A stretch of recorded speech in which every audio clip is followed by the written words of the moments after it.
So good morning everyone, I am Maria Dominic P. Caliste and I am assigned to report for this given topic. So our course, English 116, the Contemporary, Popular and Emergent Literature. Chapter 1, Contemporary Literature, Lesson 3 is all about the contemporary drama. So before we start into our topic or lesson, we must have first here our learning objectives. To understand the importance of drama and its types, examine the theatrical structures of contemporary drama, and identify the given examples of which types of drama it belongs. So when we say drama, it originates from the Greek word dran, means to do or to act, and also it is a mode of a fictional representation through dialogues and performance. So it is a story which it is performed on a stage and it was made up of dialogues and also in which characters are designed to be performed a story. So drama also is a composition in a verse or prose presenting a story in a pantomime or a dialogue. So it is primarily intended for performance that tells a story through actions and the dialogues of the characters. It often explores human emotions, conflicts, and relationships, aiming to engage and evoke emotional responses from an audience. So, in simple terms, a written work that tells a story through action and speech and is meant to be acted on stage is called drama. Lastly, the person who writes drama for stage directions is known as playwrights or dramatist. And we have different types of drama. And first here, we have the comedy. Comedy. So comedies are lighter in tone than the ordinary works, and it provides a happy conclusion. So when we say comedies or comedy, it is a broad theatrical genre that is composed for humorous intent. It is also a form of comedy that merges elements of tragedy and comedy together, often placing dramatic characters in comedic situations or introducing comedic characters into dramas. Comedy also highlights that human beings are in fact ridiculous and cannot change, therefore often confirm our view of the world. And for the last, comedy often explores the lighter side of life, providing a welcome break from seriousness, and its success lies in evoking genuine joy and amusement in its audience. Second is tragedy. So it is a type of drama that portrays the downfall of a protagonist, often due to a fatal flaw or external circumstances. So these stories typically explore the complexities of human nature, emphasizing the consequences of choices and the inevitability of suffering in the face of fate or personal flaws. Tragic drama use darker themes also, such as the disaster, pain, and death. A tragic play is usually about a hero or heroine who goes through trials and tribulations that don't lead to a happy resolution. So it is a genre that focuses around a noble character who struggles against strong external challenges. This character will usually suffer greatly and fail as a result of their own flaws. Third is farce. So it is a nonsensical genre of drama which often overreacts or engages slapstick humor. So it is often uses elements of absurdity, ridiculous situations, physical humor, rude jokes, or stereotypical characters. So it is also a deliberate use of absurdity or nonsense. Fourth is melodrama. So it is a play or story in which there are a lot of exciting or sad events and in which people's emotions are very exaggerated. And it also emphasizes here the heightened emotions, exaggerated characters, and a clear distinction between good and evil. And it often relies on music to intensify emotions and includes sensational and suspenseful plot twists.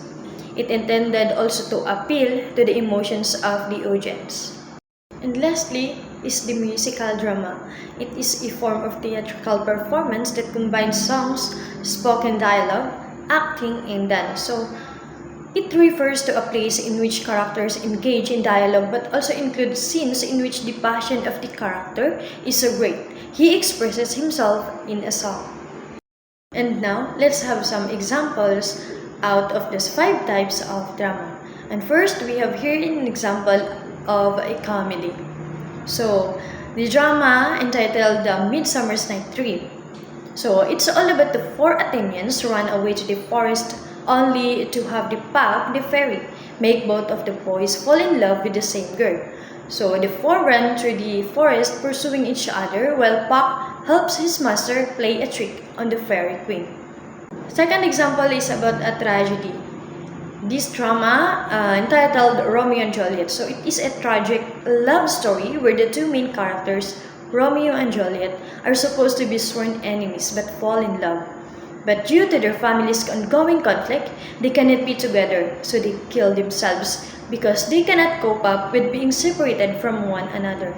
So the third example is Farce, the drama entitled The Taming of the Shrew. So it is all about Lucencio loves Bianca but cannot court her until her shrewish older sister marries. So the eccentric Petrosio marries the reluctant Caterina and uses a number of tactics to render her an obedient wife. So the fourth example is the melodrama. The drama entitled Uncle Tom's Cabin. So it is a story that tells Uncle Tom, an enslaved person, depicted as saintly and dignified, noble and steadfast in his beliefs. While being transported by boat to auction in New Orleans, he saves the life of little Eva, an angelic and forgiving young girl whose grateful father then purchased Tom. So the last example is the musical drama. The drama entitled The Phantom of the Opera. So it tells the tragic story of a beautiful soprano Christine who becomes the obsession of a mysterious but disfigured musical genius living in the subterranean labyrinth beneath the Paris Opera House. And that's the end of my lesson. And I have here some given activities for you to answer. So, blessed day everyone. I am Elechi Sagot and this is the continuation of the discussion about the contemporary literature, and I will be going to discuss the lesson 3, which is the contemporary drama. Now let's proceed to our topic, which is the dramatic structures. As we define structure, it is how the plot or story of a play is laid, including a beginning, a middle, and an end. So plays may also include subplots, which are smaller stories that allow the audience to follow the journey of different characters and events within the plot. So the typical structure of a play can be segmented into 3 main parts, which is the beginning, the middle, and the end. So in the beginning, this part introduces the characters, setting, and the central conflict, and it sets the stage of the audience, providing necessary background information. While in the middle, it develops the plot further. It is characterized by a series of events where conflicts become more pronounced, building tension toward the climax, which is the peak of the story where the main conflict reaches its highest intensity. And lastly, in the end, after the climax, the following action deals with the consequences of the climax and begins to resolve the conflict. This culminates in the resolution, which ties up loose ends and provides closure to the narrative. Now let's proceed to the 3 dramatic structures. First is the linear. So a typical dramatic structure is linear, with events occurring chronologically. This might include exposition, rising action, climax, falling action, and resolution. So Exposition, the background of the story, including key characters, settings, and important context, are being introduced. It lays the groundwork for understanding the subsequent events and conflicts. While in the rising action, it is a series of events that create suspense in the narrative. During this phase, a series of events unfold that build tension and develop the main conflict. The narrative escalates in introducing complications and challenges that the characters must face, and thereby engaging the audience's interest and emotions. Next is the climax.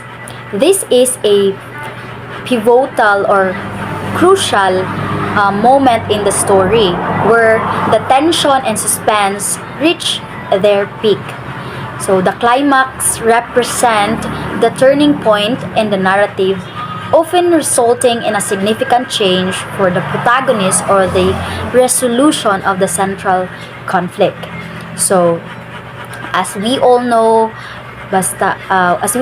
when we hear the word climax, it is a part of the story wherein kanang intense na ang kanang graan na nga part ang kanang intense na kaayo ang kanang kumbaga story or ang drama. Then following the climax, the falling action begins to resolve the main conflict.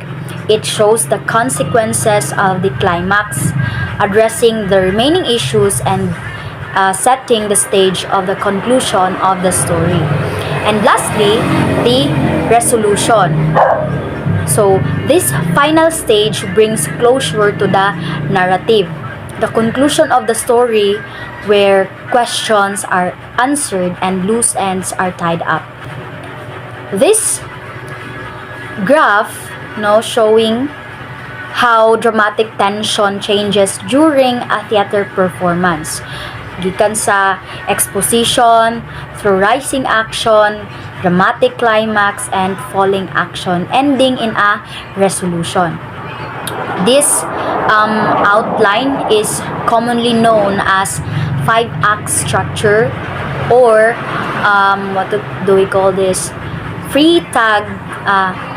Freytag's pyramid, which illustrates the progression of a narrative through its various stages. Now, let's proceed to the second dramatic structure, which is the non-linear. So, a non-linear structure in drama refers to a narrative that does not adhere to a chronological sequence. So, in contrast, this is a dramatic structure that does not follow chronological sequence. So, unlike the linear structure of drama, so ang linear is ga-follow siya og chronological sequence, while the non-linear is wala siya ga-follow og chronological sequence. Instead, it may represent events out of order, utilizing techniques such as flashbacks and flash forwards to help make the play more exciting or to highlight points through contrast and juxtaposition. So when we say juxtaposition, it is the fact of two things being seen or placed close together with contrasting effect.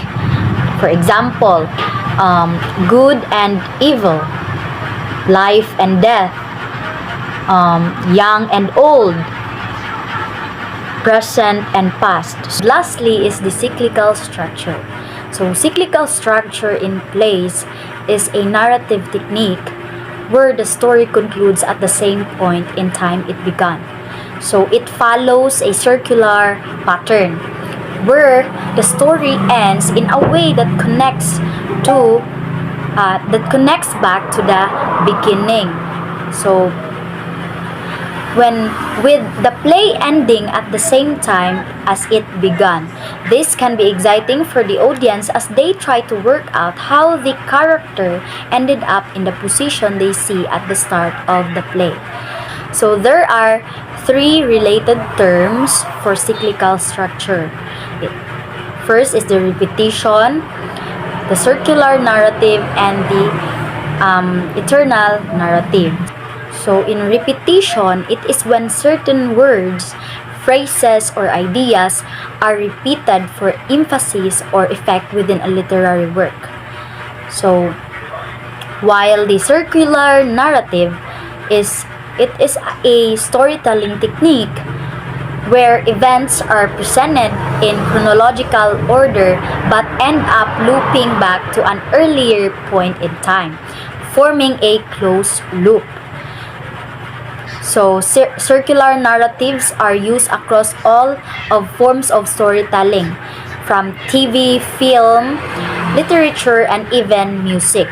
So, this popular style of structuring a narrative can provide a satisfying conclusion to a story and wrap everything up neatly. Now, let's proceed to the examples of drama in literature. So, the first example is the Much Ado About Nothing by William Shakespeare.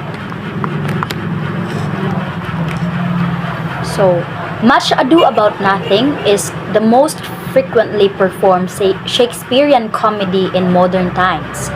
The play is romantically funny in that love between Hero and Claudio is laughable, as they never even get a single chance to communicate on stage until they get married. So their relationship lacks development and depth. They end up merely as caricatures, exemplifying what people face in life when their relationships are internally weak. So love between Benedict and Beatrice is amusing, as initially their communications are very sparky, and they hate each other. However, they all of a sudden make up and start loving each other.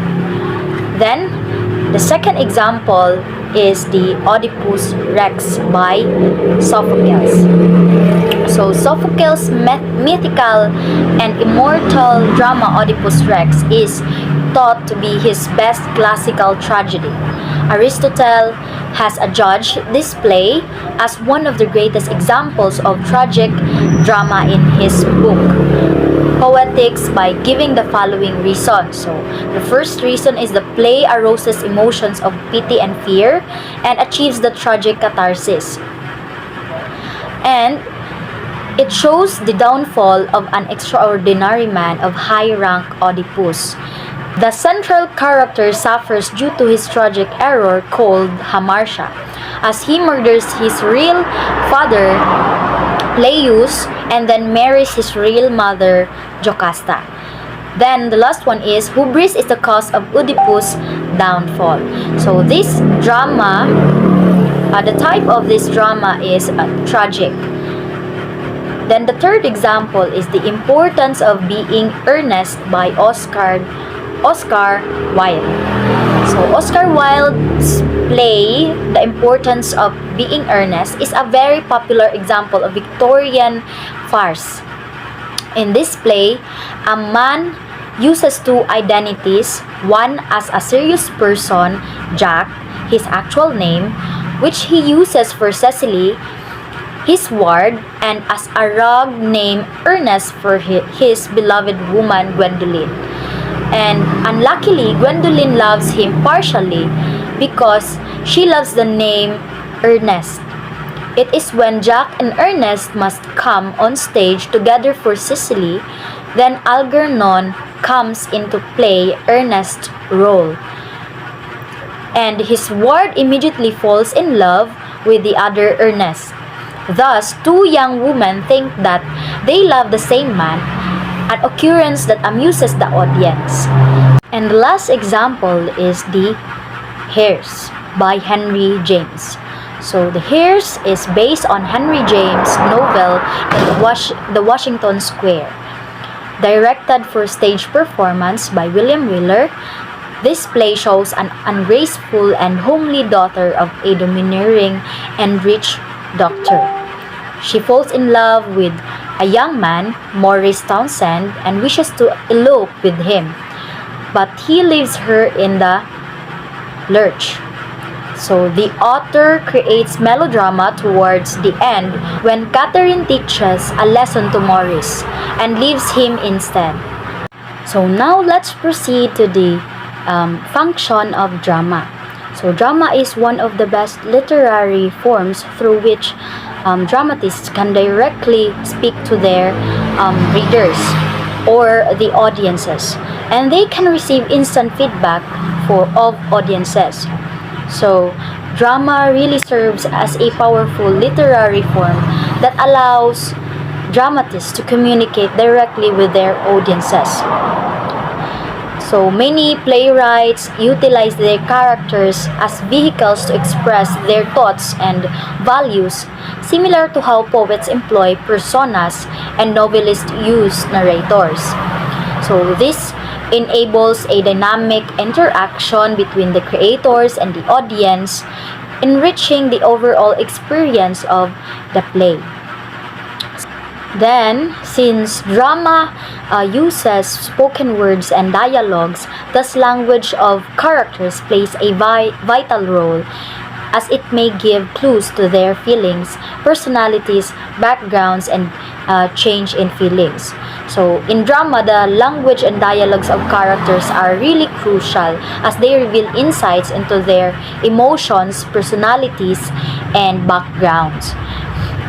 So the roles of drama ranges from instructive, educative, informative, entertaining, therapeutic, social and cultural to religious and political experiences.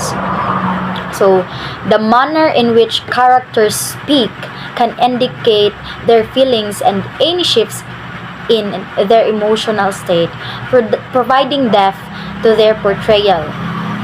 Further, the roles of drama are multifaceted. It can serve to instruct, educate, and inform while also providing entertainment.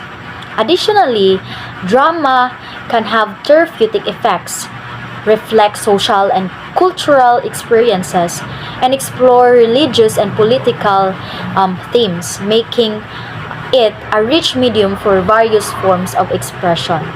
And now let's proceed to our activities.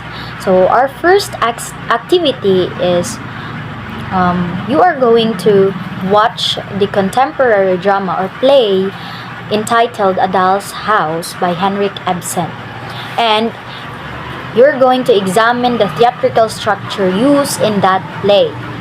Then after watching the video, you're going to answer the following questions. And the second activity, after watching the contemporary drama or play, you are going to map the story out using the Story Mountain Planner.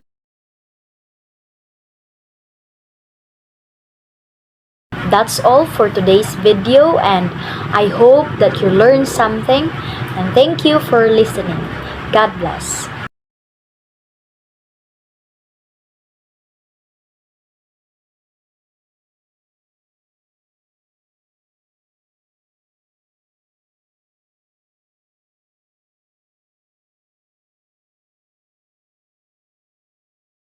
So here showing you the references of my discussion.